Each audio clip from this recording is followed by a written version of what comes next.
connect. And I've got it on me. Don't hide. Well, I'm the one speaking, you're all scared. Are you live? Are we going? Are we ready? Not yet, one sec, because this takes a while sometimes, Mark. Alright. That's it.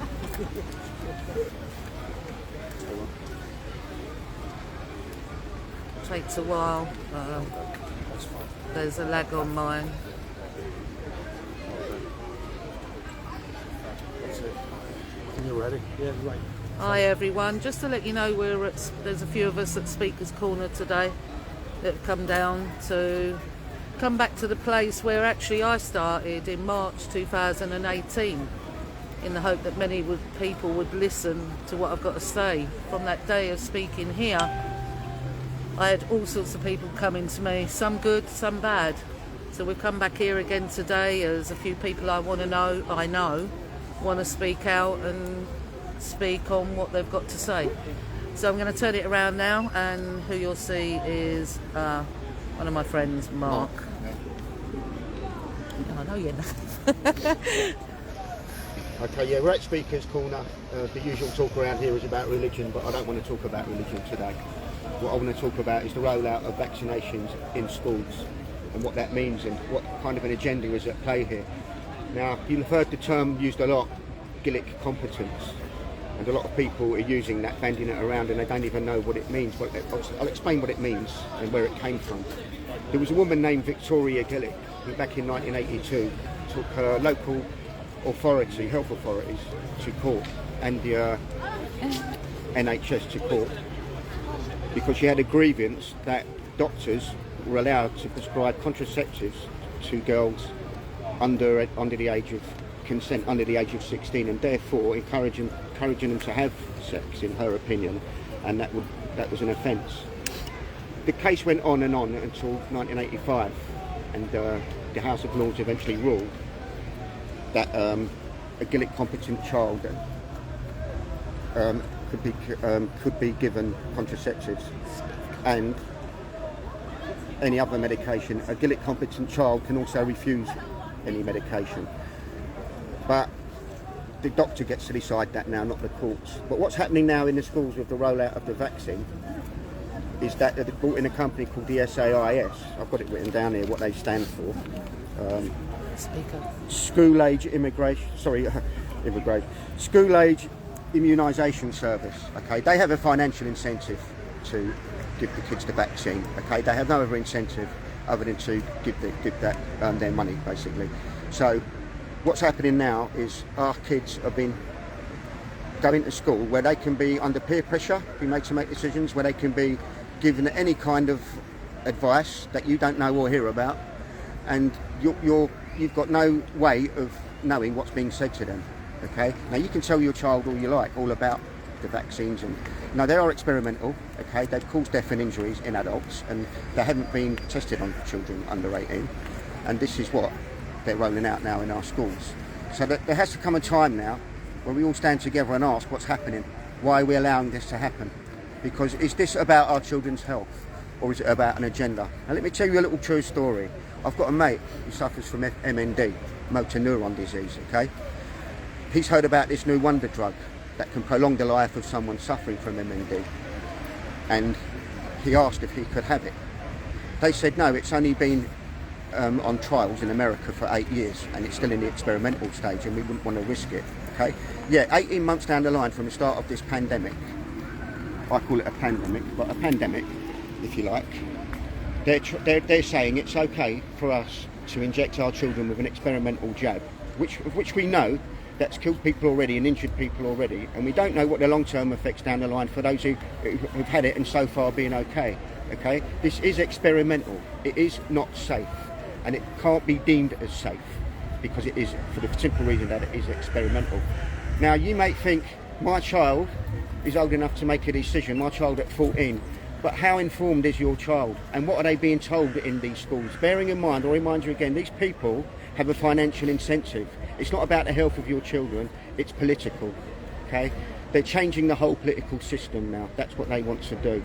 So you need to have a little think about who you're allowing to influence your children, because at the end of the day, whatever you tell your child they'll be told something else or other influences. How many parents do you think tell their kids to go out and take drugs? How many people do you think tell their kids to go out and commit crime, but other influences draw them into that, and good parents can lose good kids through these things? It's just the same at school, bad influences.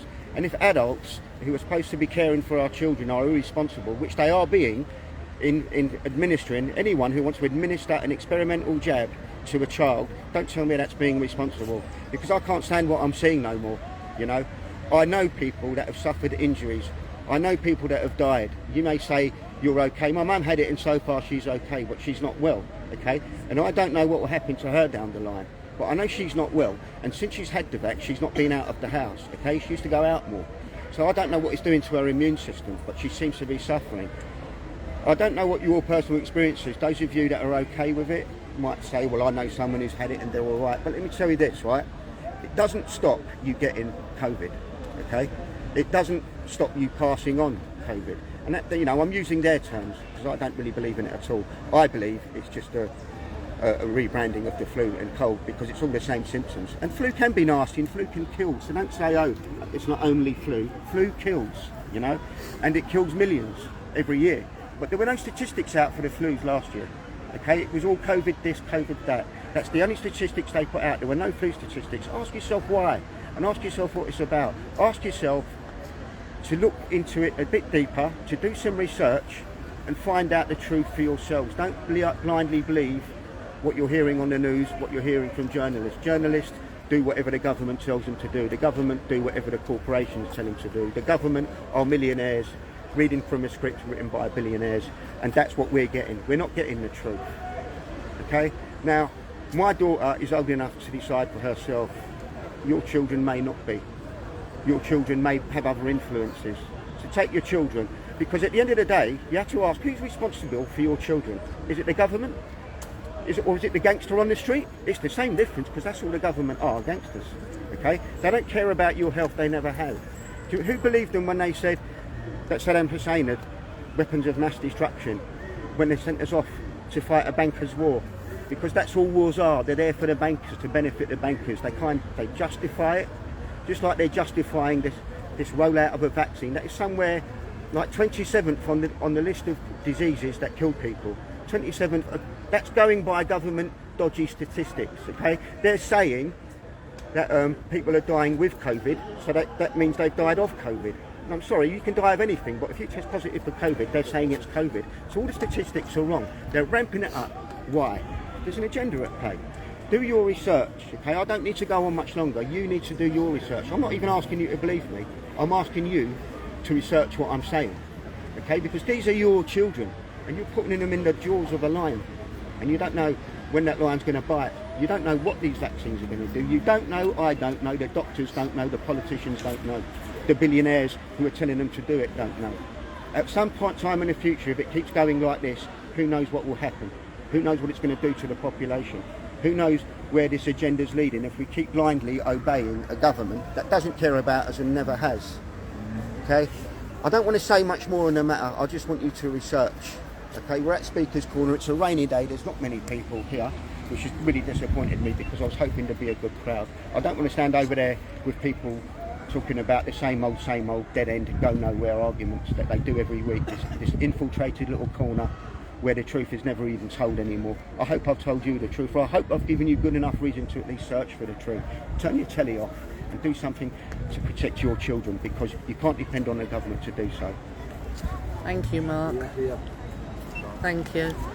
I Don't know where just want to add to that. I said I did a YouTube video with Steve, and I'm hoping Steve in a moment will say a few words. I'm hoping he will. I did a YouTube video not so long ago with Steve, and I said on there, and I said that they wanted to do this for 12 to 18 year olds or 12 to 16. 12 to 15. 12 to 15. But that isn't the agenda. You've got to look what's behind that. If they're getting you to believe with their doublespeak that your child of 12, that it's your child of 12's choice, her body, her choice. So I've seen comments online, because we do have a lot of infiltration online on places like Facebook and YouTube.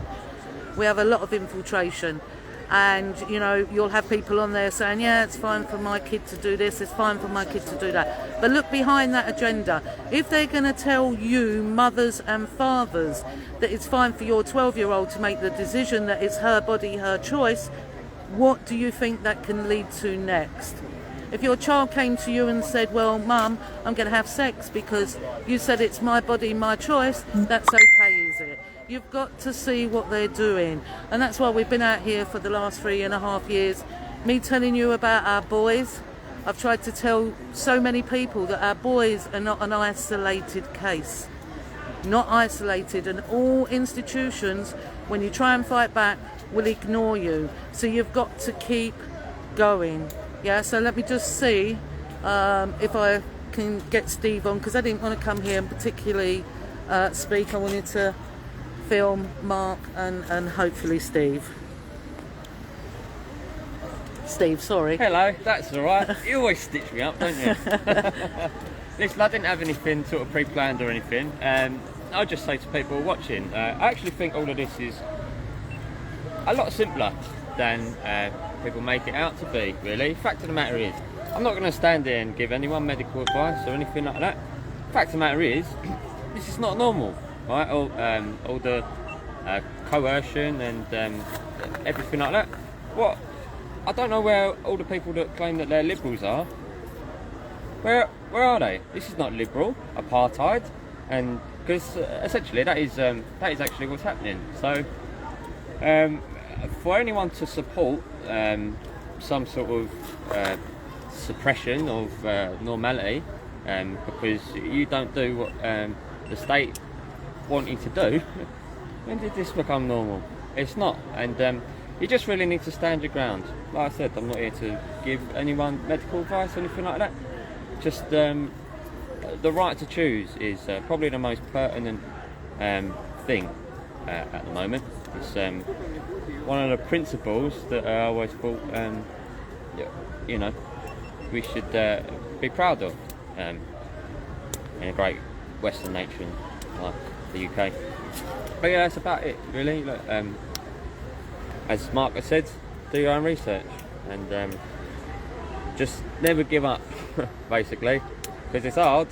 We all feel the burden every day on our shoulders of all the pressure, constantly never knowing what's coming next. There's a story actually, you should look into it. I cannot remember the fella's name, right? But he did this really cruel experiment with rats, right? And he put them in a glass of water so that they would have to tread water just to survive enough, right? And he did this with loads of them so that he could get like an average of when they would give up and die. And it was about 15 minutes. Then he did the whole experiment again, but right at the point where he knew they was going to give up, he took them out, dried them off, gave them food, gave them a really nice life for a couple of hours, then put them back in again, and do you know how long they lasted? 3 days. Because they had a saviour. Right, this is what all this is, in and out of lockdowns, and oh no, we are back to normal, and then boom, what comes next? It's all psychological torture, essentially. That's it for me. Thank you, Steve. Thank you. Yeah, Mark, no, we're not scientists. Steve's not a scientist. What we are is people who speak the truth and we research. And we've all suffered terrible, terrible injustices. Us here, Steve has, I have, and many of us who walk together. We've suffered terrible injustices. We know how they work and we know how evil they are. And we do our research, and like Mark said, you're welcome to do your research. And just because someone goes on the TV and says they're a scientist, does that mean they really are?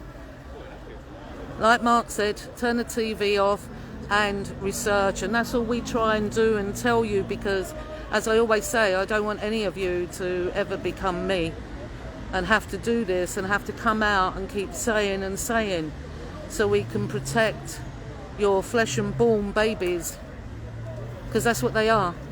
And it's all about research. Do it yourself. You have the right to choose. You can choose, Mark, whether you listen to us or not.